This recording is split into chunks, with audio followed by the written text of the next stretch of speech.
Welcome to I think this is our second Fireside chat, although it is my first Fireside chat. And yeah, I'm very excited. First and foremost, I'm Margaret Crone. I will be one of your hosts for today, and I'm a marketing manager for IGDA San Diego, and I'm also the community marketing lead for Intrepid Studios and the CMO for Roll For It. So I do lots of marketing and community things. And with me, of course, is Austin, and I'll let you introduce yourself. Hi, I'm Austin Sun, and I'm the Vice Treasurer for IGDA San Diego, as well as a software engineer for Centauri Core. And of course, we have a guest today, and today's guest is Alex. Alex, if you want to introduce yourself. Yeah, I'm Alex Ferbrache. I'm a gameplay engineer at Microsoft Studios. I'm working on Forza Motorsport. Yeah, which is cool. We have a whole slew of amazing questions from the community that have sent us questions our way, and we also put some together. I've categorized them, so we have some themes and topics based on the questions you all sent over. So we will be talking a little bit about Alex's background in gaming, indie versus AAA companies, full-time versus contract work, developing for an audience, and his future and inspiration. Of course, we have some quick updates that we just want to remind people of, and I actually have an asset for this, which is cool. Let me grab that. Or I don't know where I put it.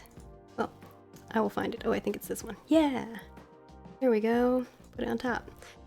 So we have elections starting up for the IGDA San Diego board.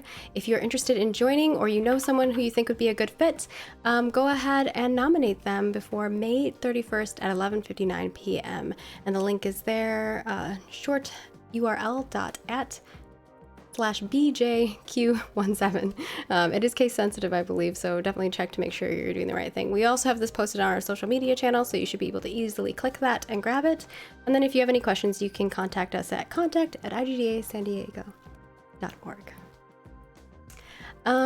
That's all we have for quick updates. We've been doing a lot of cool things. We might have some more announcements coming down the line for IGDA San Diego.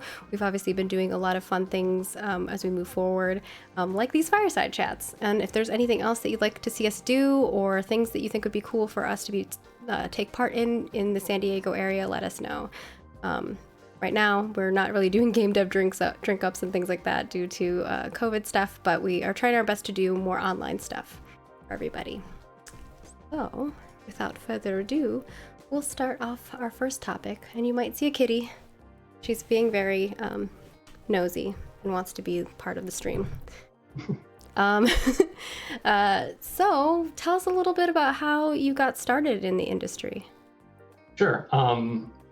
Let's see. I think that my first idea of getting into video games, when I was 6, my grandmother got me a Super Nintendo. I think every game dev story starts like this. Yeah. When I was a kid, I got a video game, and then I loved video games. but it's true for me. My grandmother got me a Super Nintendo. I played like Super Metroid with my dad. He thinks it's very hard, and it was very hard. Um, but yeah, I think when I was like 14 or something, I was like, Dad, I want to work at Nintendo. And he actually called the Seattle office and was like, yeah, do you take like 15-year or 14-year-old kids? Like he wants to work for you. And they're like, come back when you're 18. But yeah, I think that at that moment I was sort of like, okay, game dev is like my future. That's what I'm really interested in doing. My sort of like real career stuff got started when I went to UCSD for computer science. We'll talk a little bit about that too. We have some Yep. questions regarding that in the future for sure. Yep. When I was there, there weren't like a lot of like programs or anything for game dev. It's I wanted to crazy stay in how San many Diego. there used to like never be any, and now there's like a lot more different development positions that are available for people and things that Yeah, people can go to school for, which never existed before. yeah. So anyway, so I graduated from UCSD after starting a club that was just doing game dev stuff in our free time, and through that club, we had a lot of guest speakers that we brought in from the San Diego game dev scene, and one of those guest speakers hired me on after college to work at his studio, Pocket Watch Games. And that's sort of where I got started. That's where the initial kernel of like your foot in the door is the hardest thing you can do, and then once you're in the industry, once you have it on your resume, it's sort of easier to sort of move around. And you talk about how like chatting with this other developer was kind of how you got in there, and I think that's yeah, interesting because my story is also a networking story as well. So it's really about like finding the right people, getting to know the right people sometimes that can help you get your way into the industry if you're curious about that. And we're going to talk more about your UCSD experience as well. for sure. Now, you've worked for a whole slew of companies. I don't know if you want to talk about which companies you have worked for in the past. Yeah, a little bit briefly about my background. So I actually started out of college at a company called ProFlowers. I was selling flowers online. Oh. That was, yeah, not really. You know, I was like, Come on, let's be real. How many of us, put a number 1 in chat, or if you're watching this on YouTube, put it in the chat, make a little flower emoji or something. How many of you all have bought flowers from a company like that? Because Mother's Day last minute, girlfriend last minute, boyfriend last minute, whatever it may be, you're trying to get flowers. So I think that's that's a good job. You're bringing joy to people. It is. So I worked there for 8 months, I think, before the guy that owns Pocket Watch offered me a job. And so then I worked for Pocket Watch for almost 2 years. I did a brief stint as an independent contractor. I added a multiplayer system to San Diego indie dev E. McNeil's VR strategy game called Skylight. Yeah, VR that was, early. yeah, it was 2016, I think. He had a deal with Oculus to release that game, and he was like, "Oh, they want multiplayer," or he wanted multiplayer. I can't remember. Somebody wanted multiplayer, and he was like, "Alex, you can do multiplayer. Put multiplayer in the game." So that's easy, right? That's easy. So easy. The easiest thing. No problems. No, it's easy. So then from there, it was a question of if I wanted to continue being a contractor or if I wanted to sort of put down my roots and be a full-time somewhere. I wanted to stay in games, and I was hired to join Xbox up here in Seattle, and that's kind of where I've been ever since. I've been pinging around. I was at Xbox Live for almost, I think, a year and a half, maybe 2 years, and now I'm at Turn 10 working on Forza. So Microsoft guy. I think my 3-year was actually just a couple of days ago. So I've been at Microsoft for 3 years. Yeah, that's good. Especially like this industry is so interesting because we have layoffs a lot. I mean, entertainment industry as a whole is very finicky in that route. Like when a project's end, especially if you're not on a project that's like an MMO or something of that sort, you end up having to churn and like find another job when projects are over, depending on layoffs and things like that, which is always interesting. And also, if you're watching at home, you can totally ask questions in chat. Austin's going to be trying to pick those and toss them in here. So don't feel like you're not part of the conversation. Feel free to ask them live. So you talked a little bit about how you went to school for computer science at UCSD. What courses would you recommend to others who are interested in like engineering or whatever things that you have worked on in the past? For sure. So I was pretty interested in gaming, and I thought I alluded to earlier that there weren't really many courses that were specifically about game development at UCSD. It was more of a broad spectrum computer science program. I tried to do as much as I could in my own time, like making games, learning about just like, okay, I'm learning how to program, but like, what does it mean to program games? And Yeah. that's kind of what I spent my nights and weekends doing. We spent a lot of time on that in the club. So it was actually a really useful experience to be in a group of my peers who are also interested in the same thing, and we were all sort of, it was almost like having an independent study group of just, we're not getting credit for this, but it's something we're passionate about doing, and we want to learn how to do it together. Beyond that, I think that there are certainly foundational computer science classes. Learning about operating systems is really important. Learning about algorithms is really important. And learning about software engineering and architecture in general is especially for something as complicated as a game, is a really important skill to pick up. And if your program offers those kinds of classes, they're 100% worth taking. Yeah, and also that club is where I actually met Alex for the first time. Yeah. Very Aw. briefly, as well as a ton of very close friends that we all have now. Did you ever, actually, as a side thing, did you ever end up taking CSE 125? Was that a thing for you guys?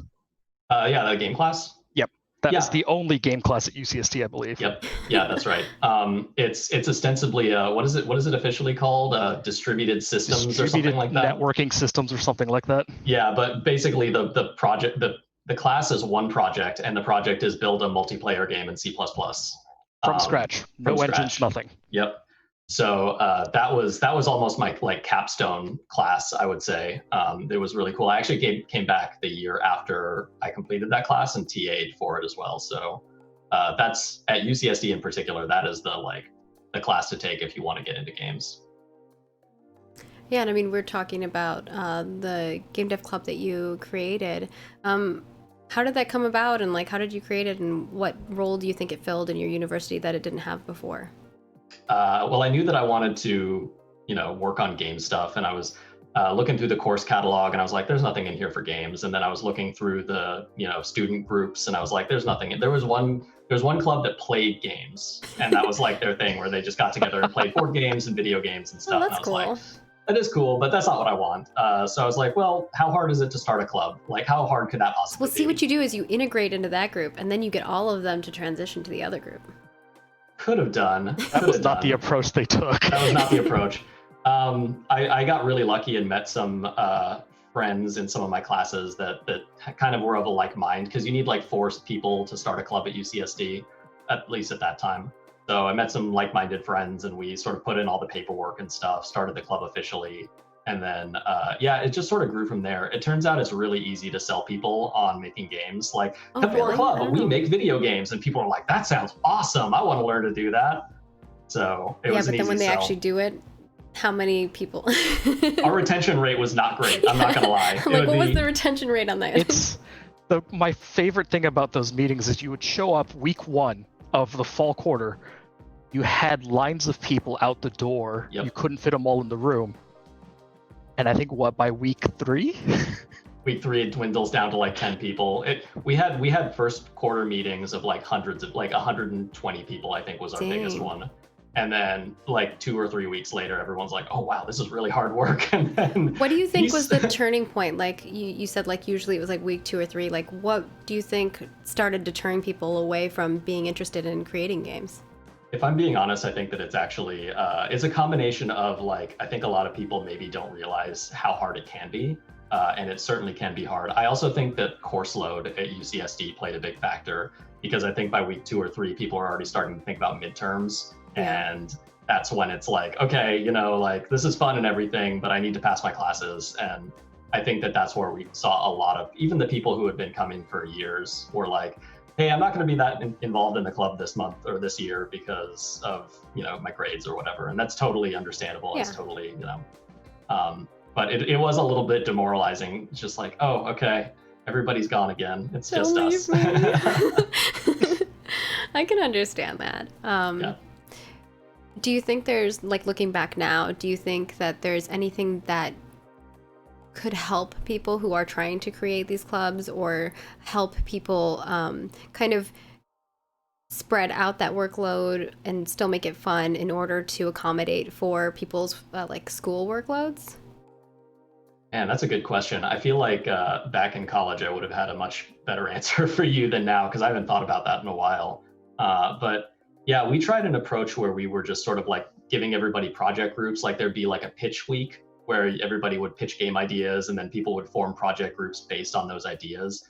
I think where we saw a lot of struggles was people didn't like, there's nobody on those groups that had a lot of experience to help you actually execute those projects, or like even just like scope them down. Somebody be like, I want to make a huge RPG and in 10 weeks. And it's like, yeah, you're like, not going to happen. Good luck. Have you considered Tetris? Have you tried a platformer? Yeah, exactly. I think that we didn't have enough sort of institutional experience, even when I was like, well, like a click college. adventure RPG could work, like Broken Age or something like that. I think like you could make a short story click adventure, I think RPG that could work. But I think sometimes people don't realize the scope and like how much work goes into like certain projects, especially like an RPG in general is just like a lot. You have the story, you have all of these little elements of systems within the story, like within the game, right? 100%. A lot of work. It is. It is. And then the art is a whole nother level. Oh, the art! Finding artists is always the worst part, because our club was in the CSE basement, which is not, that's the engineering building and all that, and you just don't get a ton of artists going down there. Yeah. It was hard to find artists. We always had a struggle for, which is interesting. I feel like there's so many artists out there, that are just like Not waiting for an UCSD. opportunity to be part of like something bigger. Then would you recommend maybe like if you're going to start a project like a club like this, to have people kind of reach out and not only like stay within their knits, like kind of go into those other areas where like there are artists and be like, hey, you're an artist, maybe you'd be interested in making art for this. Like you'd still get to do what you love, but you'd have like a project to work on, right? Yeah, I think that we definitely could have done a better job sort of reaching out to those people, or like going to where they're at and meeting them there. We did like a table on Library Walk, so people would from all different backgrounds and majors would be walking by, seeing game dev and being like, oh cool, I want to go talk to them. But I think that if you can provide a better framework, rather than just, it's really hard to just be like blue sky, you can do anything you want, make a game, everybody like immediately goes to a place. So maybe having more structure to it would help with a program like that, like being like come up with like a small scope of a project and then having timelines for those. Yeah, I think what I wish we a producer might do. What I really wish we did was just have like basically a institutional tutorial of just like, here's how you make Breakout, like something just really simple, and then like give them hooks into where they can make it creative. Like, oh, here's what you can do with the art, or like if you do this, you can make them change colors or whatever. Just as a like getting your foot in the door, because if you don't know anything about making games, like suddenly having to make a game is just like so monumental. And I will say, like go ahead. Sorry. As time has gone on, after Alex has left, and even after I've left, because I still keep in touch with a lot of those people, that institutional knowledge that he was talking about really grows after, the first couple iterations, because they go, oh, this, we didn't like this about this, so we're changing it. And so now when, if you go there now, it's a very different type of club than what originally started. And there are people with lots of experience now. And I think you're seeing a lot more people who have experience in game development going to schools, and not whether they're helping being a speaker or they're actually going there and becoming professors and teaching, about game development, whether, in varying fields. I think that it's been very interesting to see the transition from, I'm thinking back when I started in like 2006 to like now, it's just quite a different experience. And, talking about university and the things that you learned then, do you think that there's anything that you learned that you took with you and you continue to utilize in your career now? I mean, in my general sort of computer science education was probably the most invaluable thing that I got. Like just, I feel like I know a lot of people who when you ask them about their history with programming, they're like, oh, I've been programming since I was a kid, like I learned in Visual Basic on whatever. And those are the sort of like, in my mind, they're sort of like wonderkins, like, people who've just been doing it forever and they just get it. I was always really intimidated by those people when I was a kid, I guess, and because my best friend was one of them when I was a kid, so I was just Is he like, I'm never watching? learning the program. Best friend, are you here? No. He's like, I was like, he's way smarter than me. I'm never going to be able to do this. So when I decided to go for a computer science major, it was really just starting with just nothing, just a bare slate. And I think that part of my education was the most useful thing, because I know how to program now, and before I didn't, and that enabled me to do everything with my career that I needed to do. Yeah, sometimes it's like the basics that really help you and take you further. Like, obviously, I went to school for something completely different than I do, and I find that a lot of the writing skills and like statistics skills and economic skills that I learned really apply to what I do in my daily life and my career. But a lot of the other stuff that I had taken classes on, I don't use them because it's not something that I'm using in my everyday career. So For sure. the simplicity of like- those things sometimes. I is feel like UCSD, the computer science department, a lot of it is very trial by fire, Yeah. And so it's one of those things where you're very quickly thrown into it and going, oh, hey, figure this out. Yep. And you just kind of, you learn a Sink or lot from swim. that, I'll also say that I think that something I sort of stumbled into a little bit was just learning how to network was incredibly useful. Networking with people in the industry who are willing to come talk to a bunch of students, and I thank them from the bottom of my heart, because I think they enabled a lot of careers by doing that. And even networking with people like Austin and people from the club who like you get all these weird, just like, hey, you're in the game industry, I'm in the game industry, I know who you are, like, let's do something, or let's talk about this thing. Just having those connections and moving them forward is a really useful thing to just practice and continue to do. It can be hard for us introverts. We don't necessarily always want to talk to people, but I think when you find a fellow introvert, sometimes the extrovert part of you comes out because you have something in common and you can nerd out about it. And as long as you're patient with each other and work through it, I think you can get there. Yeah. And you find lots of relationships and friendship that you maybe wouldn't have ever found if you didn't like take that effort to talk to somebody who you don't know. Now you People talk can about. surprise you. Sorry, go for it. I said people can surprise you. People can surprise you in bad ways too. That's true. You can learn who to not be friends with also. And we talked about layoffs a little bit, and I think sometimes when you're in that situation, if you know people, it helps you too, because then you're quickly able to like overcome that tribulation. So the other question I have here for you is that were there any big difference in working on projects in university versus working for a company? Did you see some like big elements that changed? Was it like a moment where you're like, oh crap? It's actually kind of weird, and we'll get to this a little bit, but going from university to indie to where I'm at now, it was a kind of a strange progression, because in university I worked on whatever I wanted. Which was fun. It's fun, but you also don't usually make a lot of progress. At least I didn't. It was just constantly a struggle to like keep on the thing that you did, rather than get distracted by the shiny new thing. Like, oh, I have a new game idea, I want to make that instead. And it's just like you throw away your old work. You're just like, I'm done with that. I worked at a company we had a product that we were working on, but I was one out of two programmers in the whole studio, and the whole studio was 3 people, so it was a small place. That's a small studio. Yeah, that's indie.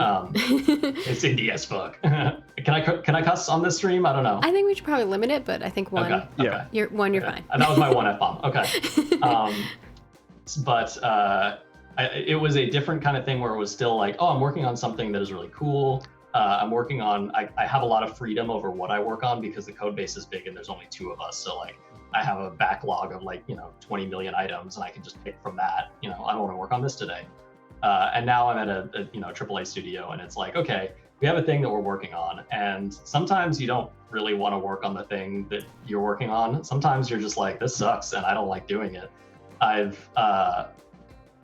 tried to just tell myself, like, the faster I get it done, I don't have to do it anymore. It's just like, I'm just gonna get through this as fast as I can so I can move on to more fun And that's things. with any job. Like any job you work at, you're gonna have stuff that you don't like that you're gonna have to do. And as much as people are like, oh, but you work in the industry, you should be only doing stuff you love. You just play video games all day, right? And it's like, no. There's some stuff I do that is just not fun. And I actually had a player say to me, like, I don't always agree with your decisions that you make. And I was like, ooh, that's a rough thing, because I think you think that this is my decision, but just because I'm like the forward-facing person of a company doesn't mean that the decisions that, like the words that I'm saying are words that come from me. Sometimes those are like, it's a decision that the company as a whole makes, and I'm just the messenger that is sharing that information with you. It doesn't always mean like you agree with even external messaging that goes out, you know what I mean? It's such a weird, when you go to start moving into like the corporate element of things, for sure. Yeah. Also, games are very much made by a team, even if it is 3 people, you know? Yep. And so every decision that's kind of made is almost influenced by everyone. Yeah. Like that's a perfect example. You know, there might be a system in the game that like, you know, Alex didn't really like, but you know, the other 2 partners in that were like, no, this is a great idea. We should do this. And you're like, okay, I'm outvoted in this. Let's just make the system and I'll be part of creating it. And now it's part of the game. And maybe people don't like it and you agree that you don't like it. But as a company, as a group, you have to like be like, well, this is a decision we made, so I have to stand behind it. And it's hard. It's hard to stand behind something that maybe you just don't agree with, but that happens. I'm going to move on to the next question here, which is, since you've worked at a variety of locations, do you think that locations affect dev culture? And if so, what ways? That's a great question, actually. I didn't believe that it did until I moved to Seattle. And seeing, especially in the game industry, I am constantly surprised by how much game industry just like there is up here. And just out of the woodwork, it'll be like, oh, like, so I think the Dwarf Fortress guys live here, and I did not know that until very recently. They're awesome. Wait, they're up in Seattle? Yeah. So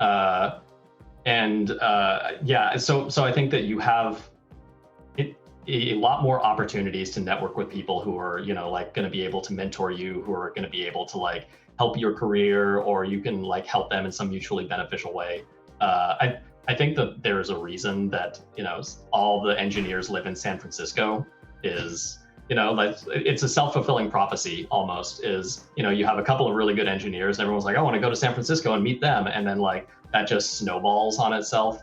Sorry, my cat. I told you, she's just going to get in the way. Yeah, I think the location does matter. That's not to say that, you know, if you don't live in a place that's a hotbed of game development, you know, then you're out of luck. I think that it's just, you know, it's going to be harder for you to find the resources you need, but the internet kind of helps with that. There's forums and stuff where you can kind of do that for yourself. And you're just going to have to sort of try and build that culture yourself if you want to be enterprising. You know, find other game devs in your area and just try and do stuff like game dev drink ups or whatever, and build that culture rather than kind of just wish you had it. Yeah. Sometimes you do have to like make an effort. Yeah. But yeah, I think that there are some, like you're saying, there are some areas where like there just are places that already have those infrastructures in place, so you're able to just like jump in and be part of it. I mean, I moved to San Diego. I didn't live here before, and immediately I feel like I got tricked into this.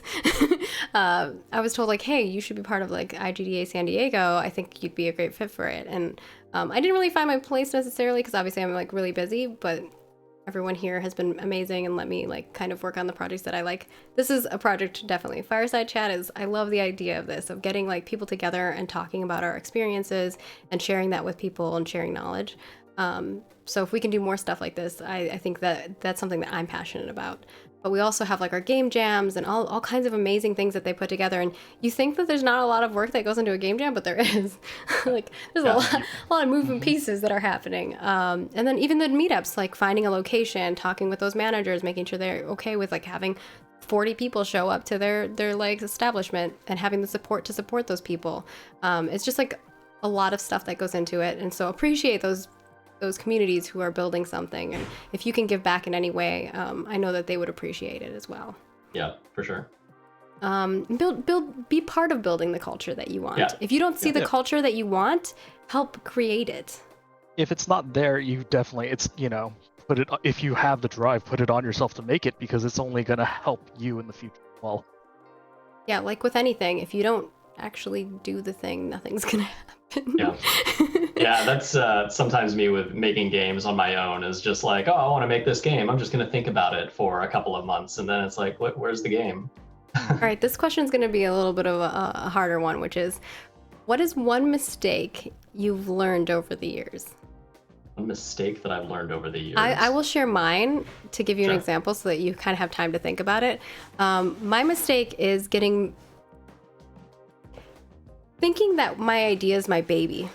I think often, like as a game designer, like my first game design position, I worked on Free Realms, and I was just like, this game, this part of this world is something that I'm working on. This is what my creation, right? And like when someone who comes in and has maybe like another idea, I'm like, oh, but I like this idea, right? And being so attached to it rather than kind of now I think about things and I'm like, oh, this is my idea, but what you just said, how about not taking fully that idea, but a portion of that and marrying them, and we create something even better and building off of each other rather than like trying so hard to like focus on like the little things that I care about, right?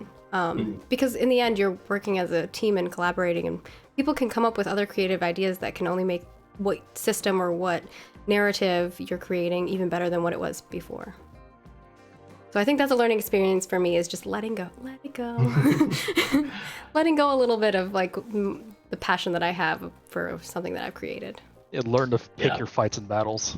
Oh, so that's a good one. Yeah. Want, you know, what's the there's like a writer's expression for this, or like a creative in general expression, which is like, don't be afraid to kill your babies or something like that. Or it's just like, that sounds horrifying. It's pretty wrong. I mean, you're not wrong. It's like, yeah, you treating any idea like a baby is it leads to that kind of thinking, and it can be difficult to sort of like bring out the best version of that idea. You know, it's kind kill of like your darlings is what Karen said. Thanks, Karen. Give him the good old stab. Oh no. Oh, it's getting aggressive in here. Yeah. I think that for me, the one mistake that I feel like a lot of people make, and I kind of fall into making this every once in a while, is, or especially earlier in my career, kind of waiting to be told what to do with your job. It's not good, you know, like. And also people think you're lazy. Yep. Yeah, people can think you're lazy, and I think it's like sometimes it's hard to know what to do, and that's where it's not like I'm late, you know, like, oh, I just don't want to do any work, I don't want to be here. It's like I just don't know what needs to be done, and developing the skills to find out what needs to be done and then like using your bandwidth to do those things is just part of like learning to grow in your job, whatever your job is, like learning to grow. And I think for engineers, it's especially daunting because the problems that we solve are really difficult problems to begin with. Yeah. And sometimes it's just like, well, I know there's something broken about this code, or I know there's some way to improve it, but like how? Like I got to go talk to the guy who's been here for 10 years and knows how to improve it, and just have him tell me what to do. That's a great thing, is being comfortable with when you don't know how to do something, ask. If it's taking you 5 minutes to figure something out, you could just go ask somebody, and you're probably going to waste less time than sitting there for. Yep. I've seen people sit there for like a full day brooding over like an issue that they just can't figure out. When it's like, if you just asked me like yesterday, we had already have this resolved.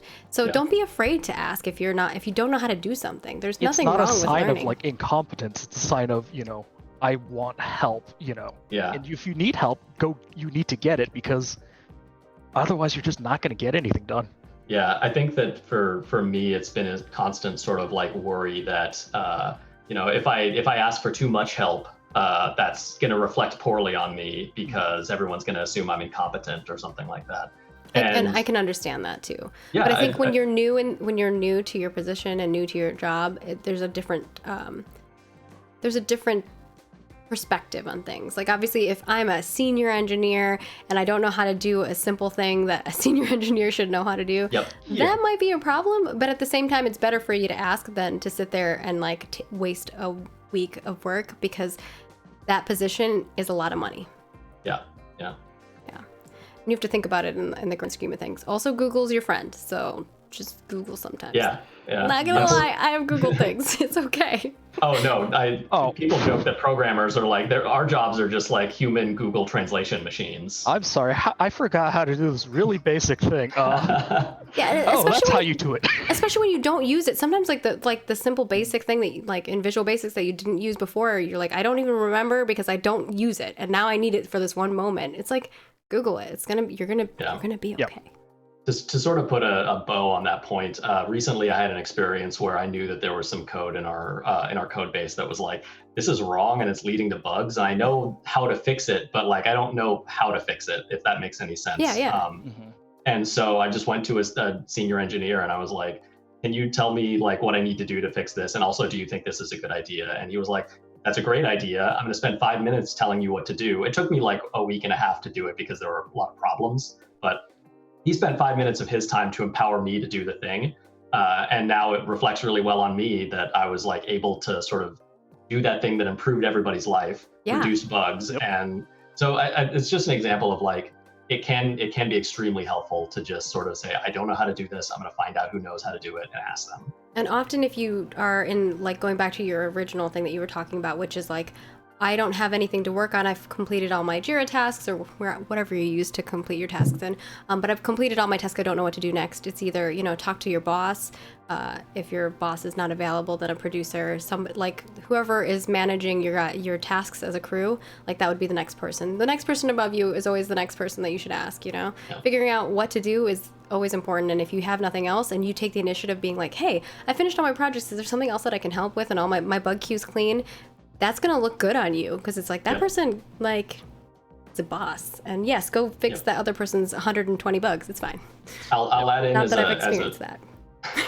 I'll add in as a gameplay engineer, you work closely with designers and level designers and other people who aren't technical. And so if you find yourself having downtime, it can also be really valuable to just go to a designer and say, hey, is there like any problems that you're having with the tools that you're using? Is there any way that I can like make your life easier because I have like a day?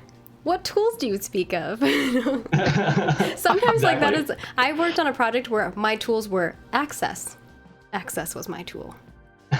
Oh. Yeah. No. So tools, it's like heaven to any designer. You say tools and we're like, yes, you. Mm-hmm. But tools are amazing. Like, there are tools that come with artists use a lot of tools, designers using a lot of tools, and engineers are creating all of these things that are super helpful for all of us. Even environment people who are working on environment code, animation code. It's like you don't realize how much is going into all those little bits, but tools are they can simplify and create things in a much quicker fashion than someone sitting there manually doing all of these things or copy pasting and editing stuff. It's like, it just simplifies it. Yeah, sometimes it like completely blows my mind what designers are willing to put up with their tools. Like, oh my God, don't worry, it'll only take me 4 hours to like manually copy over all these files or whatever it is. And it's just like, oh, I could spend 4 hours. You can run a script to do that in 2 seconds and just have. Yeah. I have learned scripting is like it's like my sweet child. Like learning how to script, even as a designer, is going to help you, or even in marketing, scripting is like amazing. It will help you automatically grant codes to emails. It'll like all kinds of crazy things that you'd never think would be useful. But like learning like SQL queries and being able to script something is like, Google it and learn how to do it because it will save you so much time and effort in your life, no matter what position you have in the industry. There is a converse to that though, which is like building tools for things can sometimes take longer than it's like, if you only need to do something once, building a tool for it, spending the same amount of time to build a tool for it probably doesn't make sense. But if it's something where it's like every single day, you're kind of finding the same problems, that's when it's like, maybe I can make my life easier here. I will say there are some tools, for instance, like customer service tools that you might only use once or twice a year, but they are something that you don't want a customer service person doing in your code. Mm-hmm. Right? Like, those are some things that you're going to want to create a tool for them to be able to do the thing, because you don't want them like in your marketplace or in your, game tools to ban somebody, right? Like you don't want to have them manually going into JSON files doing that stuff because they can break a lot of stuff. Yeah. Going into my kind of final question here for your background, which is, what do you think is your biggest accomplishment so far and why? I know it's hard to give yourself a pat on the back, but it is. I think that if I were kind of looking back on my life in the last couple of years, when I was deciding to leave San Diego, I was like thinking about where I could go. I was like, I really want to go. I like cars. I really want to go, and I like making video games. I want to go work on Forza Motorsport because it's cars and video games. It's 100% relevant to my interests. I took a little detour through Xbox Live to get there, but I'm really happy that sort of I landed at a place that I'm really happy to be at, getting to work on stuff that's really cool. And like we said earlier, like not every day is sunshine and roses, and it's never going to happen in the game industry, but kind of being able to look at the product that you make and be like, you know what, this is really cool. It makes it worth it. Yeah, being proud of what you create, I think, is always important. And you'd be very proud. Forza Motorsports as a franchise that keeps making products, right? It's something that like people are always going to want more of, and there's always going to be that next gen thing. Like now you're looking at cars that like this is like you're watching like a real TV show. It's nuts how It's much one of tech those has changed. games also that's like a capstone for how good graphics can look. A lot of 100%. times. Not even graphics looking good, but also Just like- the tech behind like movement and physics, the physics of vehicles and stuff. Like it mind boggles me. Like I'm not an engineer, so I do not know the background of that, but like I'm just like, what? For sure. Crazy. So we're gonna move on to our next topic here, which is indie versus AAA companies. And kind of going a little into that. And if you have any questions, again, I'm just going to repeat that, is you can toss those in the chat live here on Twitch if you're watching with us. If you're on YouTube, sorry, but you can leave comments and we'll try to answer them the best we can. And Austin will try to grab those and plop them in here as well. So you've worked on like quite a range of studios, whether they're indie to AAA. What do you think are some of the benefits of working at an indie studio versus a AAA studio? That's a good question. I think that the sort of freedom you have, especially like I alluded to earlier, it was a 3-person full-time studio. I do want to clarify that we had several external contractors and other people who worked with us. So I think the total number of people was probably 15 or something like that. But there were 3 of us full-time in the office working on Tooth and Tail, which was the game that I worked on. The advantages are, like I said earlier, you really do have like your choice of what to work on. The game needs to get done. There's so many things that need to be done. So, what do I want to work on today? Cool. That's what it is. That sounds interesting to me right now. You don't always get that luxury when your role is sort of more constrained to smaller areas of the game. We use the word impact at Microsoft a lot to describe sort of how you impact the product, right? The thing that ships. You have more immediate and tangible impact on an indie project. Sorry, I'm trying to move the cat out of my way. Wants to be the star of the show. No, but yeah, I think that you have more impact, you have more visibility. Your work tends to have more visibility because small studios means everybody knows what everybody's working on, and you also have more opportunities to kind of like I said earlier about like, oh, the designer is having trouble with their tools. You have more opportunities to intervene on those things because you kind of know what everybody's doing and you know what everybody's struggles are and what they're having a difficult time with. So it's harder to get that visibility at a bigger company. So yeah, you generally can just do more efficient. I don't know about efficiently, but you certainly have an opportunity to have a bigger impact on the team and the product. Well, yeah, you can be a bigger impact in the sense that like you doing work is a huge element of it because there's a smaller amount of people, right? Like, so you can make a bigger impact in that sense. Yep. And it depends on like the scope of the project too, I think. For sure. But I do like the element of talking about how you can play on different roles. Like I work for an indie studio, even though Steven doesn't like calling it an indie studio.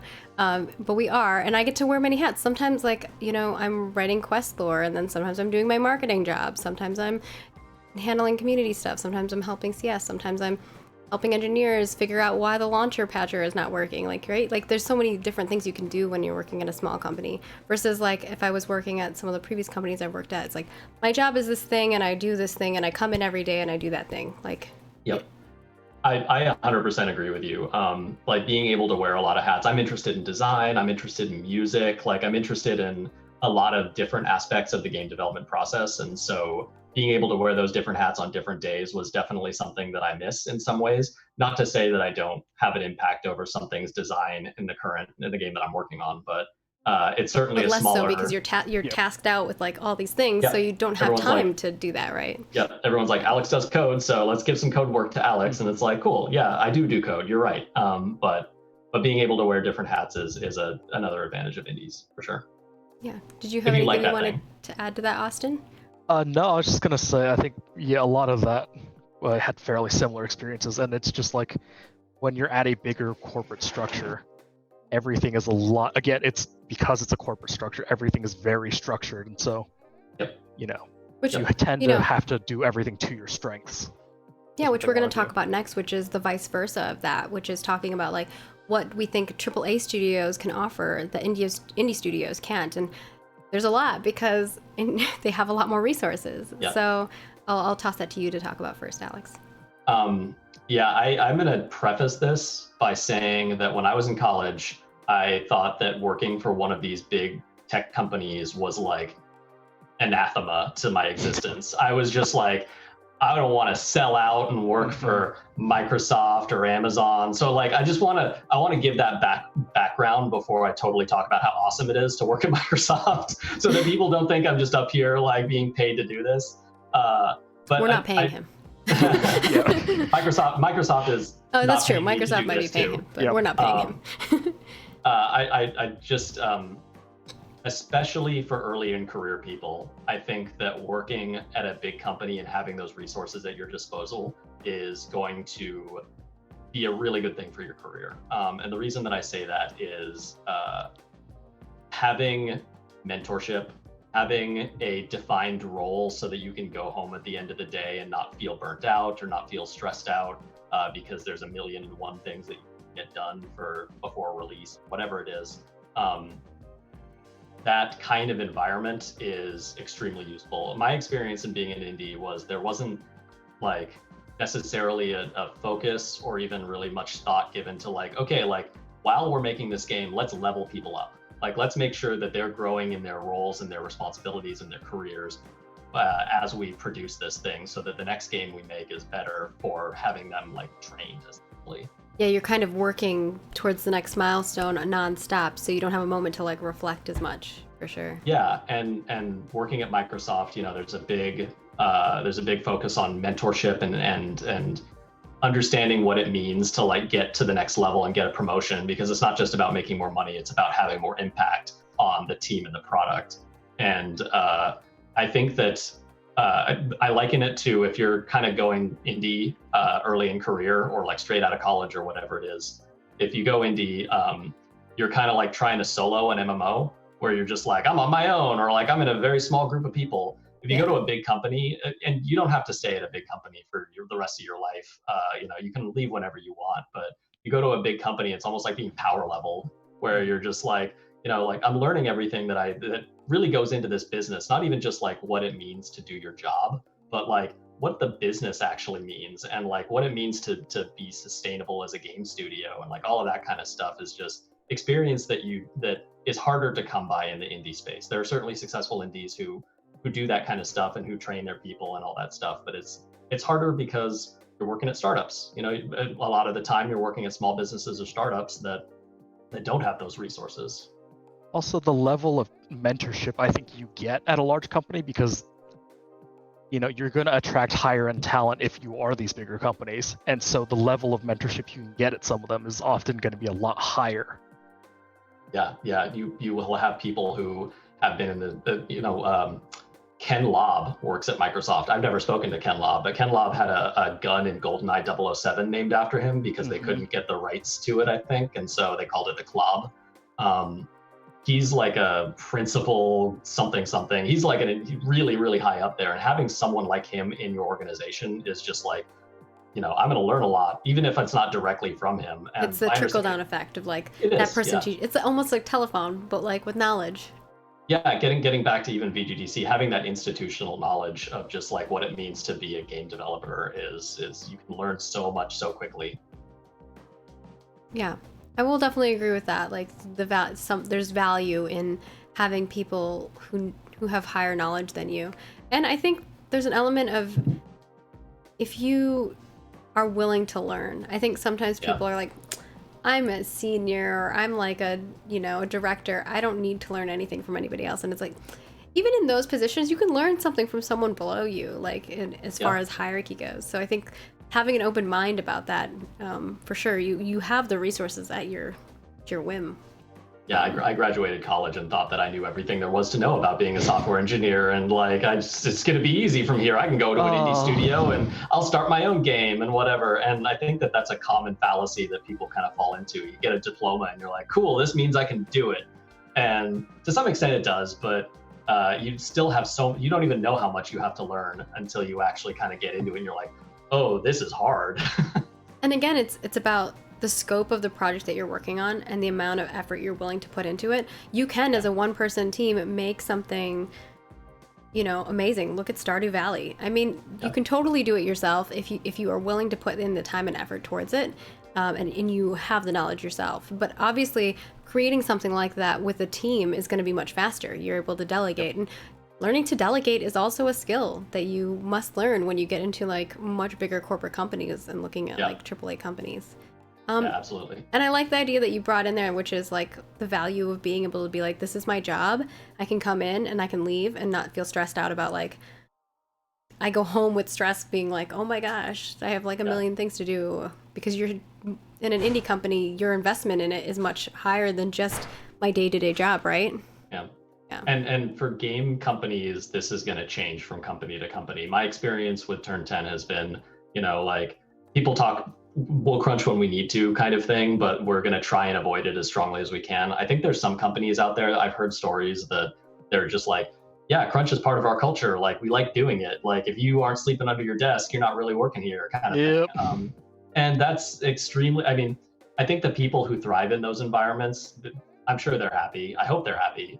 But you know, I'm not one of those people, and I'm grateful that you can go to different companies and see different cultures in that regard. I think at the end of the day, when you talk about having deadlines and when you talk about, you know, building game, like something as complex as a video game, crunch is going to happen. Things are going to slip. You know, it's unavoidable, but you want to try and minimize it as much as possible because it's not something to be enjoyed. It's something, it takes away from your life and it burns you out. You know, you're not going to want to keep working in the game industry if you're just constantly crunching.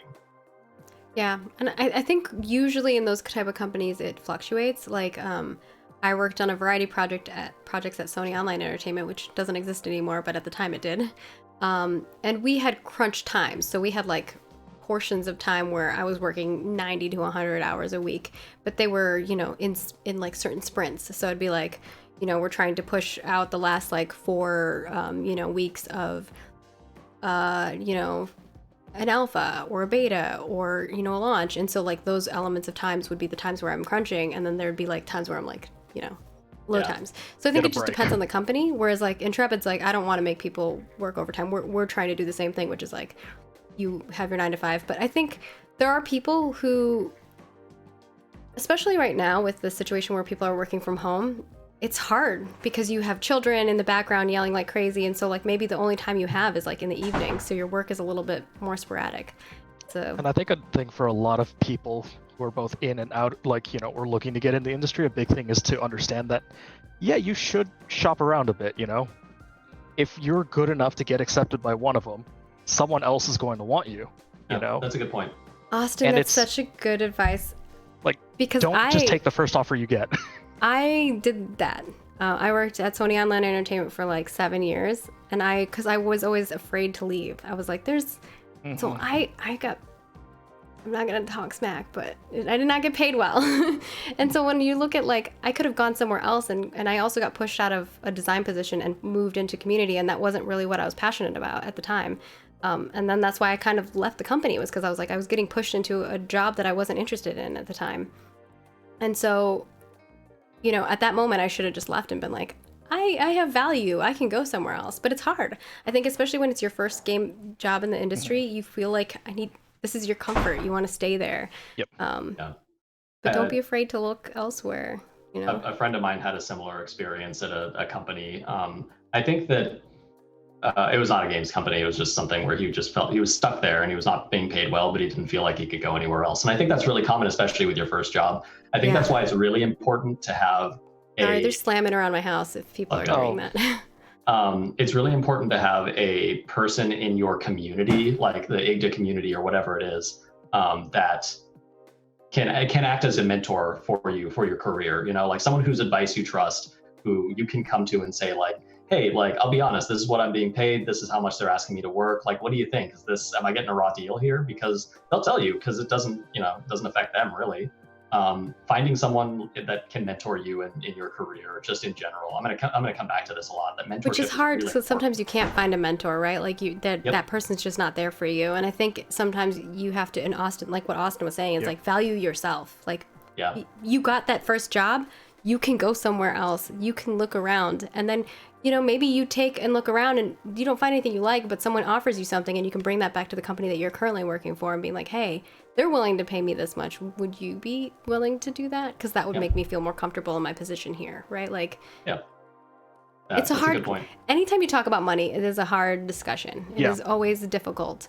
And coming prepared with like, you know, a counter offer or, you know, cost of living and being like able to communicate like, this is how much my rent it costs and this is how much things have gone up percentage wise. I feel like my value here I've been offered you this much of my time and effort. Maybe you'd be willing to pay me 2% more or something like that, you know?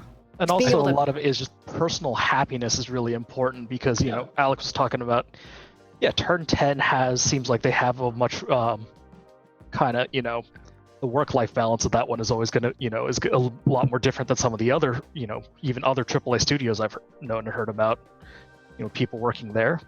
And that's always a really important thing because it's, you know, not just money, it's just, are you going to be happy doing that? Yeah. And a lot of companies have, oh, sorry, did you want to add something in there? I was gonna say some people are happy just with the crazy culture and like just like 9 to 9 or whatever like hours. Some people like that, and that's fine. There's nothing wrong with that if you enjoy it. But it's important to know what you're getting. Yeah. That's what I was saying. Is like a lot of companies have actually like maybe not a culture club, but like a culture that they're trying to cultivate. And so if you're somebody who doesn't fit, sometimes you can be like the perfect candidate in like a sense of like you could do the job and you could do the job well, but you're not going to fit with them culture wise. Yeah. And that's okay. And don't be discouraged just because you don't fit someone's culture. You can probably find somewhere else that's going to appreciate you for like the things that you value. And maybe you wouldn't be happy there because you don't value the same things as those people. Right? Yep. Getting back to the sort of money thing, and I kind of think that promotions go hand in hand with money. One thing that I really value about Microsoft that I've never sort of seen anywhere else is we have like sort of almost it's not really a rubric, but there's certainly like strong guidance around what each sort of level means. Like if you have this title, that means this about you as an engineer, employee, or whatever. Smaller companies can't really formulate those kinds of things, and it's on a more like sort of whatever basis. But I think it's important, no matter what it is, to just ask like whoever your manager is or whoever's in charge of making those decisions, just be like, I want to continue to kick butt at this company. What is it going to take for me? Like, what do I need to prove to you to prove that I'm worth more money than you're paying me right now because I want a raise or I want a promotion or whatever it is. I want to grow my career and I want to grow it here. And, you know, I don't think that anyone's going to look down their nose at you for asking that question. And if they do, that's probably a sign that you might not want to be working at that place to begin with. Yeah. They should always have a path for you to progress. And even if it's not laid out for you, like right away when you start working, which I feel like most places I've worked, it's not, going to the person who is your boss and being like, hey, or even an HR person, and going to them and being like, what can I do to move up in the company? Because I would like to have a bigger impact. And obviously, you know, pay comes with that, titles comes with that. And also, if they're trying to give you a position that's higher and not pay you for your worth, that's a whole other level of things. That's also a problem. That's a whole thing. I will say that one thing that kind of comes with, I think that the process of getting promotions is typically one that a lot of people feel anxiety about because it's like a very opaque process usually, like you can't really see. But I think you can't talk about that to like other people very easily. Yeah, because you don't like want your fellow coworkers to feel uncomfortable because they get paid less than you either. So it's like an uncomfortable conversation with like your companions too. What I was going to say is that I think that my experience has been that if you want a certain title, you kind of have to demonstrate that you are already working at that title, that level for some period of time, 6 months, a year, whatever it is. Say like, I am doing the work of a senior engineer, therefore my title should reflect that, or whatever it is, whatever your title is. I think that that's something that a lot of people, I've heard of people who have just like, and some of my friends have done this where it's like, oh, well, you know, I think they should promote me. I've been with the company for this long. It's like, well, are you doing the work of the person, you know, that next level up? And no, I'm just doing my same old job, but you know, I've been with the company for a long time, so I think they should promote me. It's like, it's not really how it works. Oh, I would like to get paid the same amount just to do the same amount of work. You know, I think it can. So it depends on the structure of the company. I think some companies do have like a path for individual work versus like moving up to a manager position.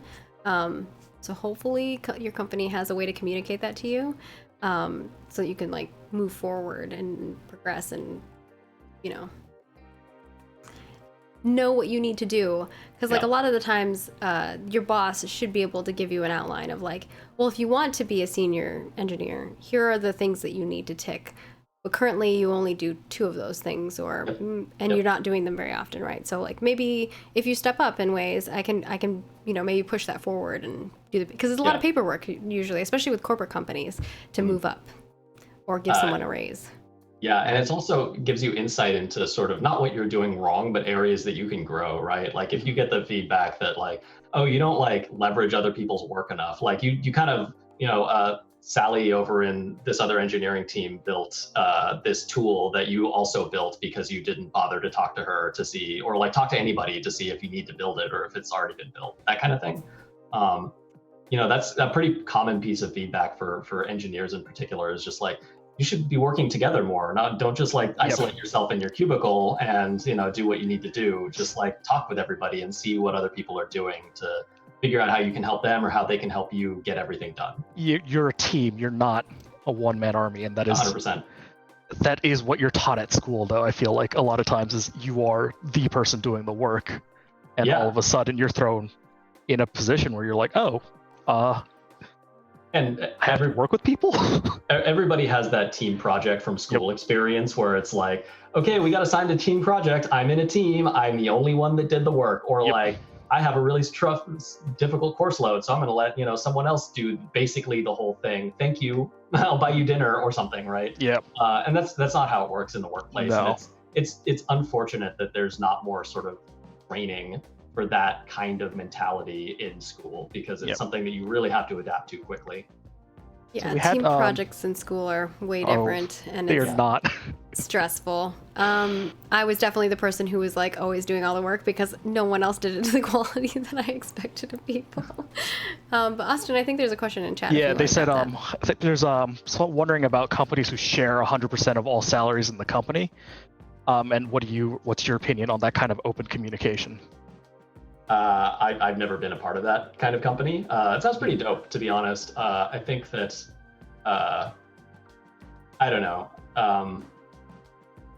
I have to believe that there's some reason that people keep it private, right? It's difficult. I think, especially if you are the kind of person who, so there's this weird trick, this one weird trick that you can use to really accelerate your salary in any kind of tech basically.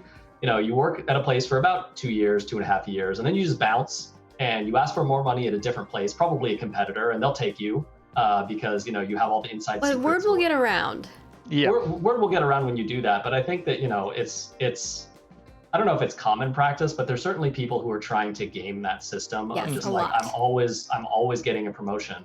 So then you kind of wind up back at your first company with the same title, but now you have, X number of dollars a year more, or this big bonus or whatever. And I don't know what open salaries would have, what effect it would have on that. Cause it's just like, oh, okay. Like Jack just like company hopped for 5 years and now he makes like $500,000 a year because everybody decided he was worth that.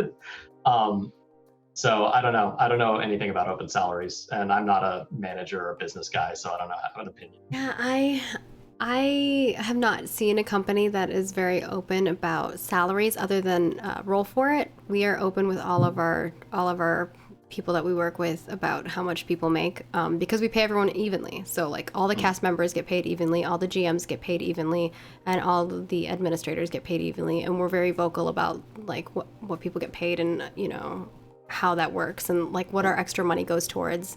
And I think it just depends on how you go about it. I think it works really great in a structure like that where like you have these people who all do the same job and they get paid the same amount. The problem happens when you have people in the same category all making different amounts of money and you're being vocal about it, because then people start feeling competitive within each other. And then sometimes collaboration doesn't happen because people are petty. Yep. Yeah, for sure. That can definitely lead to that. And it's also kind of, the other side of the coin is what happens if you have everybody in the same role and not everybody is contributing equally. Like, how do you reconcile that? That's, again, I'm not a business person. Then you then at that point you're being vocal about like, well, Sally gets paid more than you, George, because Sally does more work than you, George. So if you want to get paid as much as Sally, do more work, George. Like that doesn't feel good. It's not. Yeah, that doesn't ingratiate you to the people around you. No, for sure. I think that might be why. I mean, I don't know. It's an interesting question. Yeah. And here's this other side of the coin, which is Bricktone said, from what I've heard, is that it takes away the negotiation leverage from companies and puts it in the hands of the actual employees. Which I could see that. Yeah. I mean, it takes it away because, you know, if you know, like, this is how much this person gets paid, then you're always like, okay, if I want to be a senior now, I'm going to get paid that much. So I got to work up to be a senior so I can get paid that much. I mean, it does help, but I think like you can also do that in other ways without it being super public, but I don't know. It also could mean that, you know, because everyone's salaries are open, that you may have less ability to kind of, if you're the new person coming in, to get more money because, you know, these people are all making this much. They've told you that, you know. So they could just go, yeah, if you join us in this position, that's what you're getting. You know? So I could see the value in both sides. I can see the value in like, I know exactly what I'm going to get when I work in this position. I know how much my coworkers make, and I personally know how much work they do to get that salary. And it does put that at ease, like, but it does, I think it could cause tension with people who are petty is ultimately what it comes down to, in my opinion. Because I think I would be very comfortable in letting people know how much I make and knowing how much they make. But at the same time, I understand, like, if someone makes more than me, I can analyze why that person makes more than me and then try to drive myself to do more if I want to get paid more. Does that make sense? Yeah, assuming the pay structure is equal, right? Like, because you can imagine easily, oh, that person makes more than me and does less work than me. How? Right? Yeah. And that's where things get awkward. And, you know, it could also get awkward where you're like, oh, we're going out to lunch. I know you make, you know, this much more than everybody else at the table. So lunch is on you, right? Yeah. Oh, that's bad. Kind of everyday. Yeah. Everyday awkwardness. I think when you go out to work with your coworkers, just everybody pay. Or you alternate. Like, I have coworkers where we alternate who pays for stuff, or we all Venmo one person and that one person pays for it so we can get out quicker. Yeah. Like, there are other ways to do it without making someone feel super uncomfortable.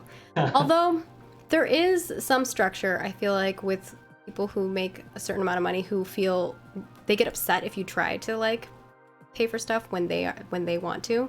So that's a whole nother thing. You just got to get to know your friends better. I went to Thailand.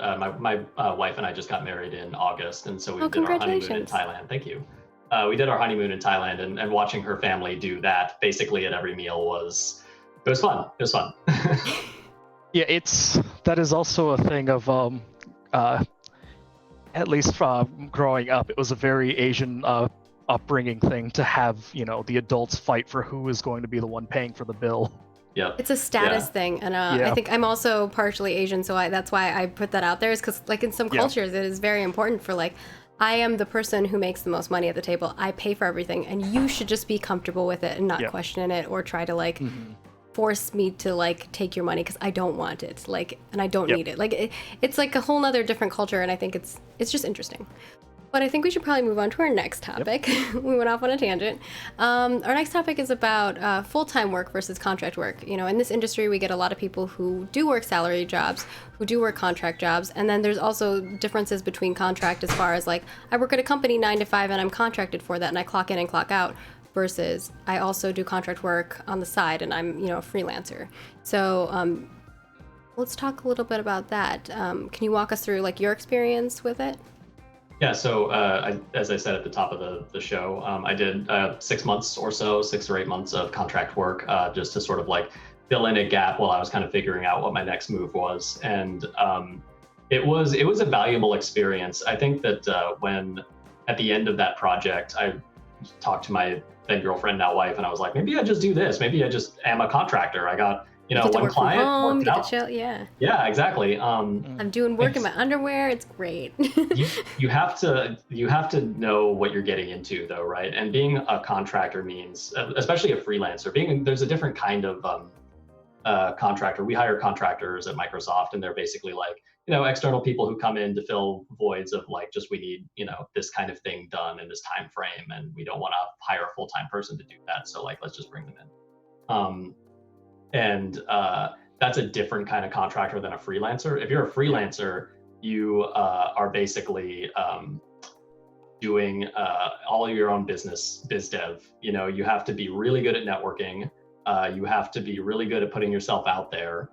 There are perks that come along with it. I mean, like, this is the thing that's kind of weird. You also have to be comfortable charging a lot of money, because when you think about your hourly pay, you have to account for all of the things that you would be getting if you had a full-time like insurance. job. Insurance, like insurance is the big one. You have to roll that into your cost. So you're like, I want to make this much money, but I also need to pay for this. So it's like, it can be really uncomfortable asking someone for like $100 an hour or whatever it is. And because you're like, oh my God, that's so much money. What if I don't do something for an hour? Or what if I'm just having a really bad hour or whatever? It's taking $100 to sit on my hands.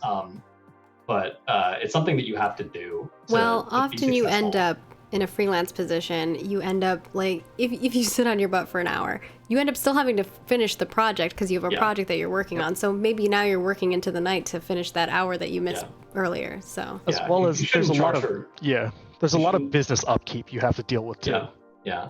One thing that I didn't like, getting back to the hourly thing, one thing I didn't like about that experience was keeping track of my hours. Especially in programming, it's really hard to just be productive for an hour. Sometimes you need to Google something for like 2 hours just to understand what you're doing or something like that. And it's also really hard to count that as work. When you're like, I'm doing research or I'm answering emails. This is one that my wife has a lot, where she's a consultant, and she answers a lot of emails during her day, and she feels really weird like putting that on her timesheet of just like, well, everybody sent me, 8 million emails in an hour, so I just had to answer emails. As someone who works in marketing, you spend a lot of time in emails and answering emails. And community too, they do. Like, you just sit there, you're literally just talking to people all day, and at the end of it, you're like, all I did was send a ton of emails and responses to people. It can be weird. Yeah, it can be weird if that's not your primary role to like sort of be like, you're like, I get paid for writing code. If I spend an hour writing emails, that's not code, and therefore I feel weird about charging for that. But it's like, yeah, you should charge for that. It is part of your job.